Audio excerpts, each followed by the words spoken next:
和同学们探险鬼宅。班花靠在我男友怀里，我好怕呀，你要抱紧我。昏暗的环境里，我看到他俩躲在角落接吻，男友甚至为了逗她开心，承诺会把我从顶楼推下去。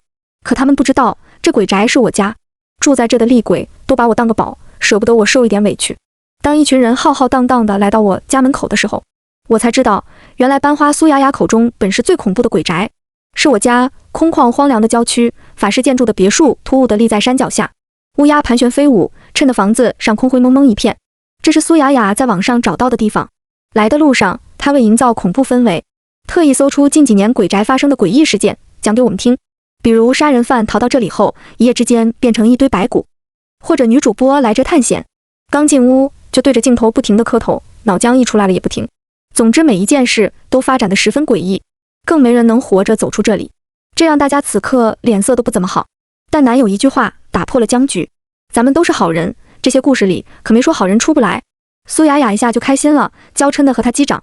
但是我却隐隐不安，再好的人都有阴暗面，人在利益面前都是自私的，没有十全十美的好人。我抬头去看眼前的这栋别墅，况且这里是我家呀，我家人是什么样子，我比谁都懂。僵持间，一只乌鸦砰的一声撞死在学伟身旁的玻璃上，这让一路都紧绷发抖的他哇的一声哭了起来，嚷着要回学校。苏雅雅率先下了车，冷哼道：“想要我爸资助的助学金，就赶紧给我滚下车。”说完，他没收我们的手机往车上一丢，嘱咐司机5个小时后再来。这次一起来的有5个人，我们宿舍3个，加上我男友和他室友李强。阴盛阳衰，来之前大家都瞒着我说要去民宿玩，半路才和我说是探险鬼宅，而且来的还是我家，这让我有些焦虑。回来的太突然，我什么东西都没准备。我抬头看了眼3楼的窗户，又看了看哭得直哆嗦的学伟，提议道：“还是回去吧，既然是鬼宅了，还是不要硬闯的好。”我说的是实话，鬼魂的占有欲极强，也有自己的癖好，领地被侵犯，他们是不会善罢甘休的。我的话让苏雅雅很不爽，她瞥了一眼我男友后，对我阴阳怪气道：“骆小小，你怂了？”说完又问我男友：“你要和他走吗？”闻言，赵晨忙牵起我的手：“亲爱的，我们就进去玩一会，你觉得怕我们就出来。”我迅速抽回手，见3楼窗口没有鬼影后，我暗松口气。平日里我和男友很少有肢体接触，我说什么他都会顺着我，可我发现每次有苏雅雅在跟前，他都会有意无意地偏向苏雅雅，而且这次来探险也是他私自答应苏雅雅的，这让我很不爽。正要拒绝，我看到2楼的弟弟透过窗户兴奋地冲我招手。我知道我们走不成了，我开始抓瞎的在院子外扒拉草丛，哪怕抓一只癞蛤蟆都可以。弟弟是反社会人格，喜爱厮杀，大姐规定他不能踏出这座别墅，所以他格外期待我回家，因为我每次都会给他带一只小鸭子回来，供他解刨着玩。在他眼里，我就是宇宙无敌超级好姐姐。但这次事发突然，我慌了起来。我回来没给他带小鸭子就算了，若还躲着不见他，他肯定会情绪失控，那在场的同学都别想活了。可苏雅雅却以为我在拖延时间，拽着我就往别墅进。离门还有2-3米远，别墅门砰的一下开了。11岁的弟弟抱着个洁白的头颅站在门内，笑嘻嘻地喊我姐姐。可笑容没维持几秒，他眼神便落在苏雅雅掐着我胳膊的手指上。他欺负姐姐，说着一把弯刀划落掌心。我替姐姐教训他，我一个箭步冲上去，忙把手里的蟋蟀递到他手里，拽着他就往后院去。这都是姐姐的同学，你要伤害他们，姐姐会伤心的。他懵懵懂懂，却也乖巧地跟着我，只是扭头看向跟进来的一群人时，说他们踩脏地板，哥哥会生气的。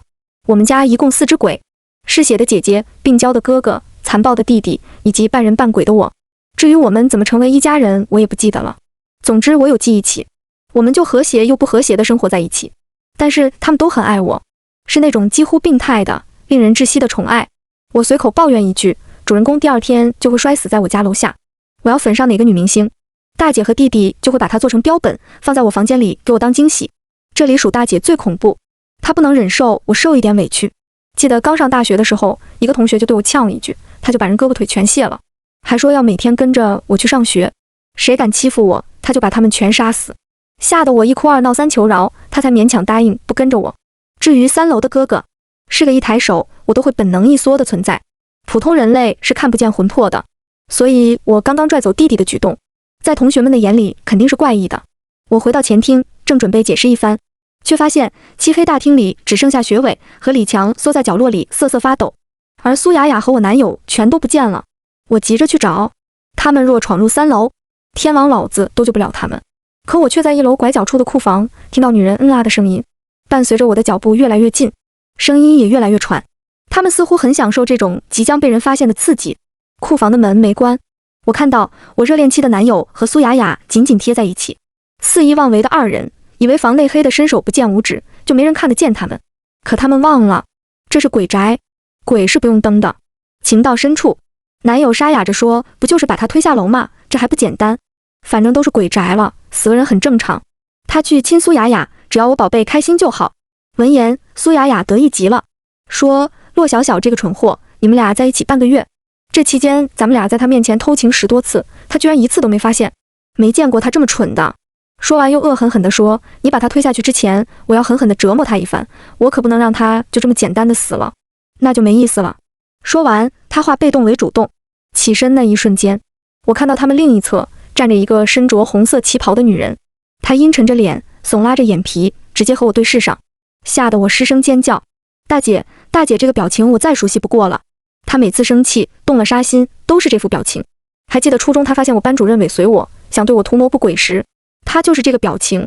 然后第2天，我就看到班主任悬挂在我的卧室门上，肥胖的身子被拦腰砍断，流出来的肠子正稀稀拉拉地滴着血，而大姐则风轻云淡地端着一盘肉，站在我屋的窗口喂乌鸦。见我醒了，笑眯眯地和我说，小鸟就是要吃现切的肉才能长得漂亮哦。这样的事情多到数不过来，所以此刻面对大姐的突然出现，我一时间慌了神。苏雅雅和赵震的对话，她肯定都听到了，这种要害死我、折磨我的话，她是最听不得的。想到他们的下场，我一下子急了，这2个该死的狗男女死了就死了，可同行来的其他2个同学大姐也不会放过的，尤其是学伟，他家里还有一个相依为命的奶奶，78岁的高龄，硬是靠捡垃圾供他上了大学。学伟要是因为我死在这里，我真的会愧疚的睡不着觉。我刚准备开口为学伟和李强求情，苏雅雅抓起一旁的东西，猛地向大姐砸过去，紧接着一声脆响，大姐被砸得4分5裂。我懵了，苏雅雅瞪了我一眼，妈的，一个人形立牌，你叫什么？魂都要被你吓没了。这时我才慢半拍的反应过来，刚刚自己太过紧张，把大姐的人形立牌看成了她本人，而且这个人形立牌还是大姐过生日时我和弟弟送给她的。虽然不知为什么会出现在这里，但我还是暗松了一口气。见我一副被吓傻的模样，苏雅雅冷哼了一声，嘲讽道，骆大西花在学校不是很能装清高吗？怎么私下有听墙角的癖好啊？她搂着赵震又动了起来，你也听见了吧？你的初恋男友为了讨我欢心，说要把你推下楼呢。她哼哼唧唧的，挑衅得正起劲，可我却没时间搭理她。我盯着地上的碎纸片，浑身僵硬。如果只是普通的人形立牌，上面为什么会萦绕着浓浓的黑气？紧接着，一道冰冷的女声响起，在家等我。窗外的乌鸦砰砰砰地撞向玻璃，我吓得直接腿软。是大姐的声音。我猛然想起，大姐收到这个人行立牌的时候，喜欢得不得了，还调侃着要留一缕魂魄到立牌里，说这样以后外出了，还可以监控弟弟乖不乖。没想到她真的放了，而且听她的语气，是真的生气了。小小你别怕，我来找你。门外传来慌乱的脚步声，是学伟听见我的尖叫声，急着来找我。一想到他会被大姐丢去喂乌鸦，我吓得立马去看手表。姐姐每次外出觅食都喜欢去离家300公里的郊区，从那赶回来最快也要8分钟，而现在是4点52分，那就代表我必须要在5点前将学伟和李强带出别墅。一旁急促的喘气声越来越大，正在苟合的2人听到学伟的声音后愈演愈烈，恨不得让全世界都知道他们在做什么。看到学伟诧异的神色，我拽着他和另一个男同学就往外走，赶紧回学校吧，我宿舍的纸板夹好像忘记收了，一会宿管阿姨查寝被发现就完蛋了。我有点急，力气有点大，这一拽让学伟本就开胶的帆布鞋鞋底瞬间掉了。更尴尬的是，他为了省钱，袜子都是碎了缝，缝了碎的。此刻大拇脚趾头明晃晃地暴露在空气中，他脸蹭的一下窜得通红，忙去踩上鞋底，恨不得缝起来继续穿，可鞋子实在是穿太久了，已经发硬发脆了。他即便踩上了，鞋头还是翘着的，丝毫没有遮住他的脚趾。我忙脱下我的鞋，你快穿上，我们现在要抓紧时间，赶快离开。这句话吸引了苏雅雅的注意力，她趴在赵震的胸口喘着粗气，威胁道，李娟，你要是敢跟他走，你下学期的1等助学金可就没了。学伟现在是2等助学金，两者之间相差1500块。我不以为然，私下我送他的生活用品远远超过了1等助学金的钱，而且我是他在学校里唯一的朋友。他还总说，他上大学前连汽车都没坐过，来到大学很不适应，是我一直不厌其烦地帮助他，他很感激我。再加上平日里苏雅雅在学校没少欺负他，都是我跳出来替他撑腰，所以苏雅雅才会视我为眼中钉，处处找我麻烦。因为这，学伟私下没少和我道歉，说我是他生命的里的贵人。所以此刻面对苏雅雅的威胁，我并不放在眼里，只想争分夺秒地带学伟逃离这个家。可让我没想到是，就是这样称我为贵人的人，在我拉着他的手准备逃命的时候，会一把攥住我的手腕，将一把银色手铐铐在了我的手上。我傻眼了，你什么意思？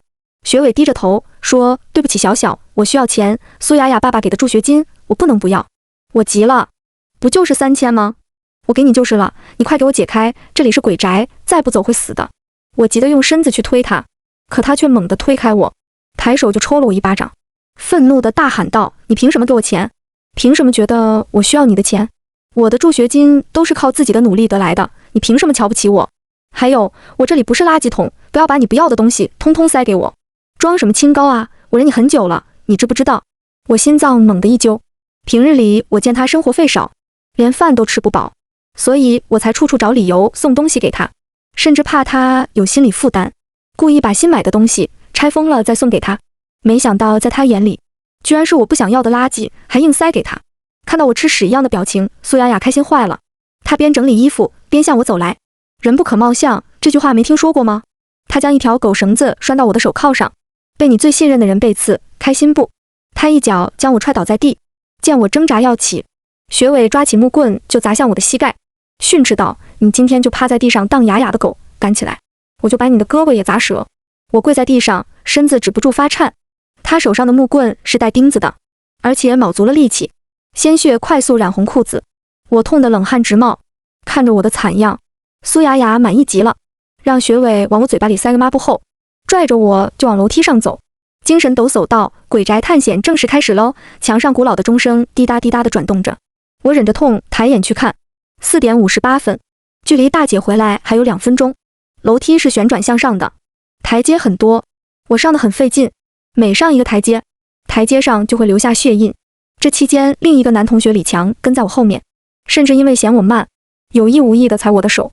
窗外的乌鸦疯狂地撞向窗户。我知道这些事很快就会传到大姐那里的。2楼是大姐和弟弟的房间，复古风和动漫风割裂地分布在2楼的两侧。大家好奇地四处闲逛，其中客厅正中央摆放的一张全家福引起了学伟的注意。他眯着眼睛凑上去看，紧接着他哐的一下摔在地上，尖叫着，有鬼啊！环境本就昏暗，他这一叫让其他几个人瞬间紧绷起来。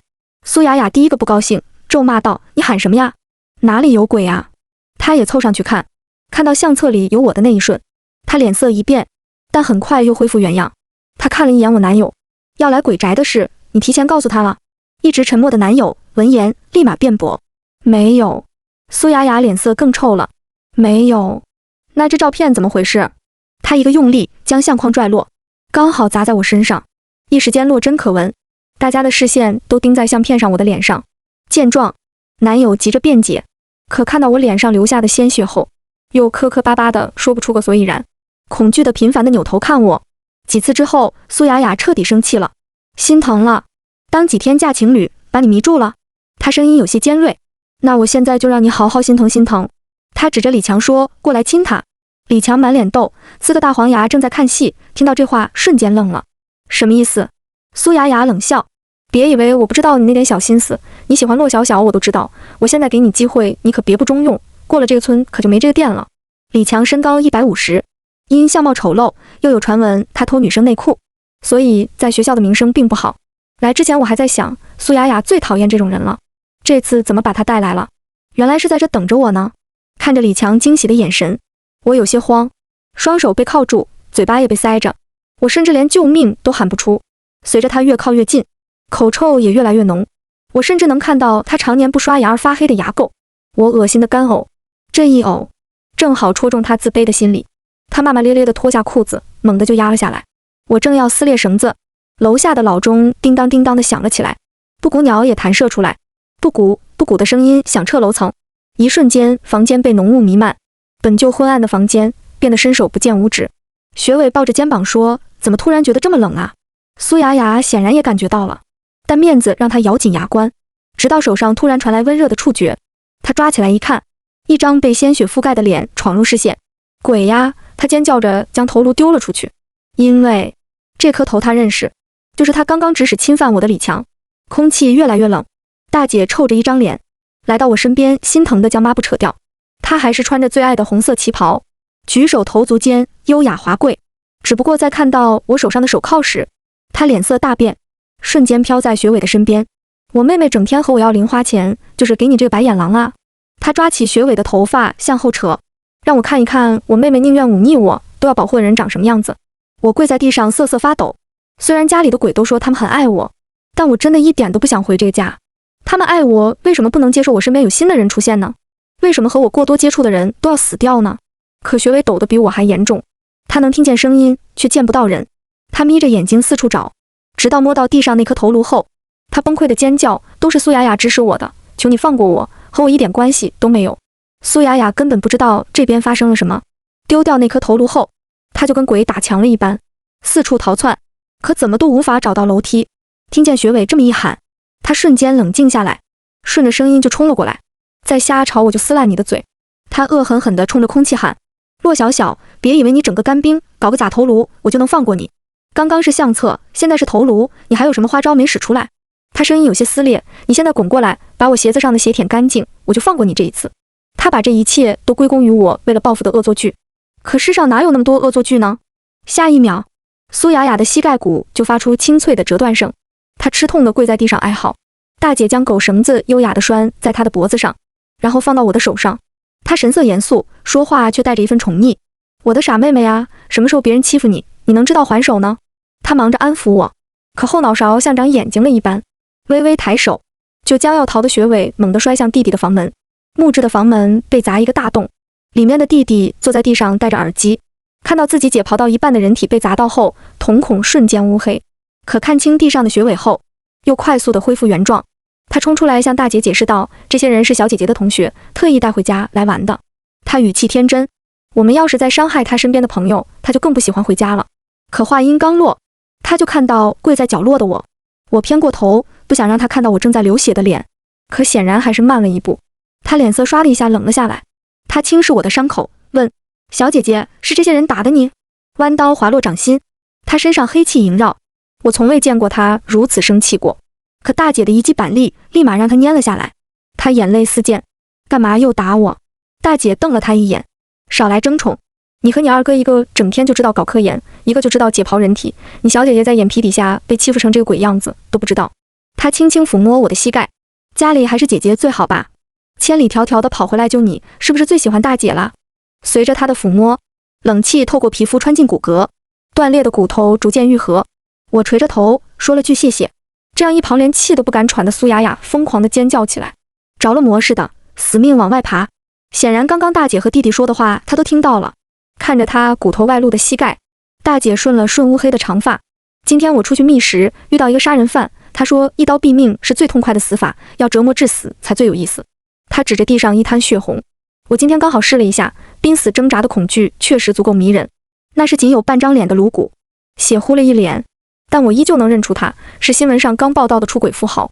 大姐笑得诡异，指使弟弟做了18道刺身，肝脏、大肠、五爪、颅骨刺身，每一道都鲜血淋淋。他规规整整地摆在5米长的餐桌上，一副米其林大厨的模样。而他的顾客，则是端坐在餐桌两侧的苏雅雅和学伟，他们眼泪鼻涕糊了一脸，一改先前惊吓尖叫的模样。因为刚刚做菜的那半个小时里，他们一旦要跑或求饶，就会被砍下一根手指，效果立竿见影。此刻二人痛得脸色煞白，硬是没发出一点声响。我跟着大姐身后巡视了一圈又一圈，从弟弟出现后，男友赵振就不见了踪影。我心下疑惑，难道大姐手下还能有漏网之鱼？直到最后一道菜端上桌，我排除了赵振被做成菜的可能，因为端上来的是李强头颅。姐姐特意将正脸对着苏雅雅，从容不迫地说：“我看你花样挺多的，一定饿坏了吧？特意赏给你的，吃吧。”看着瞪大眼睛看自己的李强，苏雅雅吓得尿了裤子，见她不敢，大姐递上来一盘精盐，贴心道：不敢吃也可以，把这些盐倒在你的膝盖上，我就放过你一命。大姐眼睛眨呀眨，哎呀，我怎么说了你的台词？闻言，苏雅雅更崩溃了，她鼻涕眼泪横流，可又不敢反抗。再三犹豫下，她抓过盘子里的头颅就要咬下去。与此同时，1楼的大门砰的一声被人踹开，苏雅雅立刻放声大叫起来：爸爸救我，快点救我！是他爸爸带着10多个道士赶来了，几道黄符飘来，我们姐弟3个身上瞬间刺痛起来。苏雅雅的爸爸在楼下大喊：别怕女儿，爸爸这就来救你。也就是这句话，我感觉到大姐猛地僵硬起来，她身上黑气缠绕，眼眶猩红，一副要杀死人的模样。直到苏爸爸冲上来那一瞬，我终于知道大姐为什么会是这个表情了。我曾经对大姐的身世很好奇，因为她整天是一副大小姐的派头，很儒雅大气，然后还整天喜欢穿旗袍，和弟弟、二哥还有我完全不像一个年代的人。后来我在她卧室偷偷翻到了她去世时登报的报纸，上面头条全部都是卢圈大小姐为爱跳楼自杀，当时闹得沸沸扬扬，但大多都是说大姐为爱自杀。直到我翻到了港媒的报纸，郑恺黑字大大的一个，卢圈草地上门女婿敛财后偷情被抓，怒推原配，扶正小三好一个恩将仇报。现在再看到苏雅雅的爸爸，我终于知道大姐为什么这个表情了，因为苏雅雅的爸爸就是推大姐坠楼的那个丈夫。楼下的道士率先冲了上来，将我们姐弟仨团团围住，身上的黄符沾了黑猫血，入骨的刺痛让弟弟蜷缩在我的怀里。我们瘫坐在角落，额头冒起了冷汗。苏爸爸则快速地将苏雅雅搂在怀里，安慰道：不怕不怕，爸爸来了，没人能伤害你。苏雅雅崩溃大哭：你为什么才来呀？再晚一点我就死在这里了。晚来的少妇也扑了进去，边流泪边捶打着苏雅雅，训斥道：不让你寻刺激，你是不是听不到？爸爸妈妈今天要是找不到你可怎么办？真是一出家庭恩爱的大戏。看着大姐漆黑的瞳孔，我知道这个就是当年推她下楼的情妇。我偷偷抬手去摘大姐和弟弟身上的黄符，这些道士是有些本事，画的黄符也都很专业，可我是半人半鬼呀，能让我感到不适的也就那一点猫血罢了。而另一边，苏爸爸安慰完女儿，指着我的鼻子命令道：无论是人是鬼，一个全给我灭了，敢欺负我女儿都不得好死。为了下死手，他补充道：整死一个奖励100万。大姐闻言忍不住哼笑，自不量力。弟弟率先冲了出去，弯刀在空中划出残影，短短2秒钟，道士连咒语都没念完就被弟弟全部割喉，而大姐则直奔苏妈妈。头颅爆炸的声音，不知道你们听过吗？就像烟花出鞘那一瞬，巨大的压力一瞬间迸发而出，很是美妙。许是猫血的缘故，姐姐和弟弟的魂魄若隐若现。苏爸爸一眼认出大姐，他呆愣一瞬后，扑通一声跪在地上求饶道：百灵，当年我做了错事，让你失去了生命，这么多年过去了，你能不能不生我的气？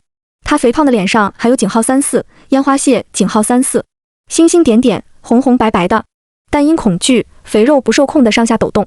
他往餐桌上靠，吃了这肉，你就会放过我们一命，对吗？他猛地抓起盘子上的大肠，你能不能放过我女儿？她还是个孩子。大姐抓起桌上的餐刀，就划向苏爸爸的嘴唇。你以为我留你的命是让你和我求情的呀？看着捂着嘴巴在地上打滚的苏爸爸，大姐优雅地端起那盘食用精盐，直接让你死，太便宜你了，你这种人渣就该生不如死。与此同时，一旁的苏雅雅疯了一样，不知从哪拿来的一瓶猫血，对着大姐就泼了过来。我猛地扑上去，拦下这一滩血，而一旁的雪伟见状也扑了上来，对着我大喊道：去死吧你！这让赶过来的弟弟瞬间呆愣在原地。这句话好像打开了弟弟的回忆开关，他瞬间变得凶神恶煞起来。我知道他为什么这样，是那句你怎么不去死啊，勾起了他的回忆。我曾在弟弟的遗物里看到过他死亡的原因，他出生在一个重男轻女的家庭里，没错，就是重男轻女。正是因为这样的家庭，姐姐在家里总是得不到该有的关爱，这一点被细腻敏感的弟弟察觉到了。他也知道家人的态度让姐姐很不喜欢自己，为了让姐姐喜欢自己，他把自己所有的好东西都偷偷给姐姐，就是为了引起姐姐的注意，希望姐姐能和自己说句话。可每次等来的都是想让我原谅你，那你去死啊，那你去死啊。在弟弟的心里，姐姐会说的话就只有那你去死啊。后来儿童节，爸爸妈妈要带着弟弟出去玩，弟弟哭着要把姐姐带着，就这样姐姐第一次去了游乐园。也就是这一次，姐姐在过山车上解开了弟弟的安全带，过山车飞驰而下，狂风在耳边呼啸，人们的尖叫声随着耳边的狂风快速掠过身后。本是有幸福记忆的一天，弟弟直直地被甩了出去，成为当年轰动一时的游乐园命案。而那个铁石心肠的姐姐呀，就是学伟。弟弟双眼猩红，视线与我交汇上后，他将一个骨头项链抵在我的手上，说：“姐姐，谢谢你喜欢我。接下来把眼睛闭上好吗？”然后黑暗中，我听到了高空坠物的闷响，伴随着一声声划破夜空的尖叫声。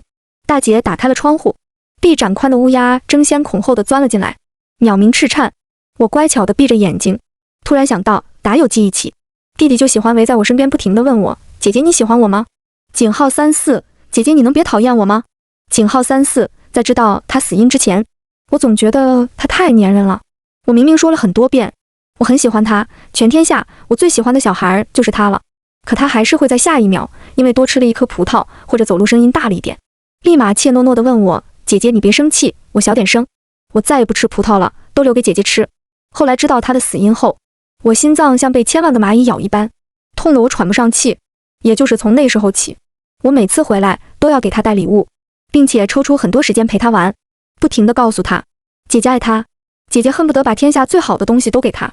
这不是溺爱，也不是怜悯，因为呀，在他眼里，姐姐就应该像个小公主一样被宠着，什么好吃的好玩的，只要是他喜欢的东西，必须全部给我。这样好的弟弟，我就应该好好疼他才对。待弟弟让我睁眼后，客厅又恢复到往日干净整洁的模样，一点血迹都没有。只是弟弟和大姐的情绪都不高，和我说有些累了，想回房休息后就再也没出来过。我坐在客厅心有余悸，为什么苏雅雅的爸爸会来？我们下车的时候，手机明明已经上交了，苏雅雅也一直在我的监视中，是不可能求救的。那么最大的嫌疑只有李振。我开始发疯的在别墅里找李振，他是逃不出别墅的，他独自一人，只要推开楼下的大门，成千上万的乌鸦就会冲上来分食他，而我完全没听到他求救的声音，那就代表他还藏在家里的某个角落。我把1、2楼翻了个遍，直到只剩下3楼哥哥的地盘时，我犹豫了。哥哥是个科研怪，整天沉默寡言，每天就喜欢在实验室做科研。可他也是最病态的，白天从不与我说一句话，好似不认识我一样，可半夜又总会在我睡着后提着人头来到我的房间，在我颤抖的眼皮子下说：“看你和别的男人有说有笑，哥哥好嫉妒啊。”突然我被一股力拉进了实验室，是赵振，他将我堵在拐角，猛地将我抱在怀里。他有些害怕地说：“我知道你能看见鬼，我也知道你说的那些都是真的。”他凑上来要亲我，我知道这里是你的家，我也是真的喜欢你的，你能不能看在我们好过的份上，放我一马？我突然想到，开学时赵振为了能在众多的自我介绍中脱颖而出，他说的第一句话就是他有阴阳眼，能看见鬼。那么刚刚他在楼下的怪异举动就不难理解了。我心慌地用力地挣扎，这里是哥哥的地盘，若是被他看到我和男人拉拉扯扯的，我也甭想活了。可赵振力气太大，我手腕被握得发红了，也没能挣脱开。争执间，浓雾逐渐散去，浓雾的尽头，二哥靠在阳台的栏杆上，正在点烟，星火跳跃。他懒懒地抬起眼皮看我：“你在玩火？”我大脑嗡的一下。赵振也看见了他，他迅速掏出一把水果刀抵在我的脖子上，哆嗦地说：“只要你放我走，我不会伤害他。我能看见你，所以别想耍什么花招，你也不想我伤害他吧？”赵振手上的力度确实掌控得很好，深知伤害我一点皮毛，他就失去了谈判的机会，也深知这样的举动是徒劳的，可他没有其他办法了。他浑身发抖，拖着我步步后退。闻言，二哥眉毛轻挑，将烟头碾灭，抬腿向我们走了过来。他双腿修长，步子也大，步步紧逼，让赵振心理防线逐渐崩塌。他举着刀指向二哥：“你再过来一步，我就直接割了他的喉。”刀刃贴向肌肤，我感到一阵刺痛。二哥皱着眉停下来脚步，李振有些激动，更加大力地拽着我往后走。可不过1秒，温热的血液溅了我一脸，被割断的喉咙发出咕噜咕噜的声音，水果刀落地，赵振也顺势倒下，一个鲜活的人就这么倒在我脚下。我眼泪噼里啪啦地往下掉，怒吼道：“你为什么总要阻止别的男生出现在我面前？你杀我男友，你杀我初恋！”我喊得撕心裂肺。二哥却猛地来到我眼前，捏着我的下巴说：“你在外面谈恋爱了。”他额头青筋暴起，隐忍的语气让我开始后怕。我们相持了很久，就在我快要败下阵的时候，二哥将一瓶瓶消毒水倒在我身上，从头到尾一处不落，味道很刺鼻。可我站在原地任他发泄，等他发泄的差不多了，我说对不起，我只是想试试谈恋爱是什么感觉。这话让二哥脸色更差，他盯了我好一会说，你明知道我喜欢你。我眨眨眼睛，可是你是我哥哥。他咬牙切齿，又不是亲哥。那天之后，我消失了3个月。再次回家后，我又来到3楼，敲响了实验室的门。逆光的哥哥穿着白大褂，眼底的乌青衬托出他的烦躁，这是他做不出实验惯有的样子。我攥着衣角，怯懦地说：“姐姐和弟弟心愿意了，都去地府投胎了，不要我了，以后我只能和哥哥相依为命了。”二哥盯着我沉默。过了好一会，冰凉的手掌抓住我的手腕，将我拉进实验室。别以为我不知道那些人都是你找来的，赵震也是你故意放上来的。他将我拖到实验台上，俯视我：“你不就是想逼我和你表白吗？怎么现在又装上乖乖女这一套了？”闻言，我嘴角上扬，双手环在他的颈后。那接下来吻我吧，哥哥。